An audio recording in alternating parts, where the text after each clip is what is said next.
It's interesting what the numbers reveal, as you can't argue with numbers. We found a statistic showing that in the first 6 months of 2024, the Council on American Islamic Relations, CIIR, received 4,951 complaints about anti-Muslim and anti-Palestinian incidents. This represents an increase of nearly 70% compared to the same period last year.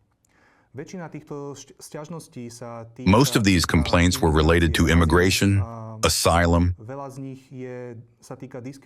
and many dealt with workplace and educational discrimination, with a significant number being hate crimes. This speaks volumes. Yes, in fact, most of the information we learn about Islam and Muslims, especially here, comes through the media. That's the main channel through which this information reaches us.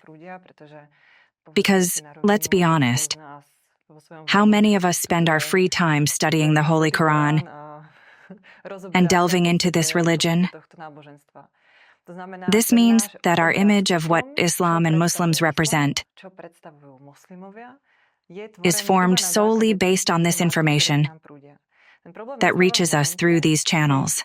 The problem arises when we start receiving primarily and exclusively information from the media about incidents committed by Muslims.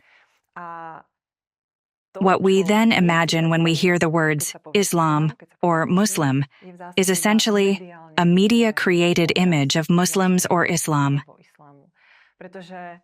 Even though many Muslims themselves often condemn various terrorist attacks and incidents that are committed,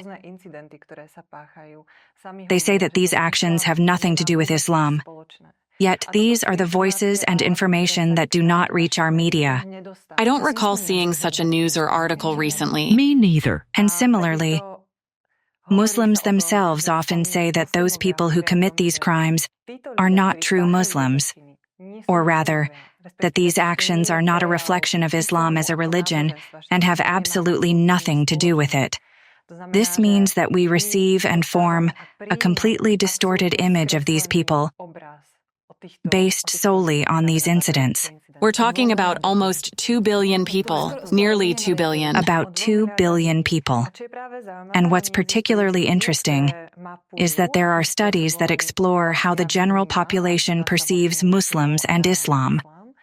For example, such surveys have been conducted in the U.S. since 1993. In the early 1990s, most Americans stated that they were unable to form any opinion about Islam or Muslims because they didn't have enough information. They didn't have a specific image.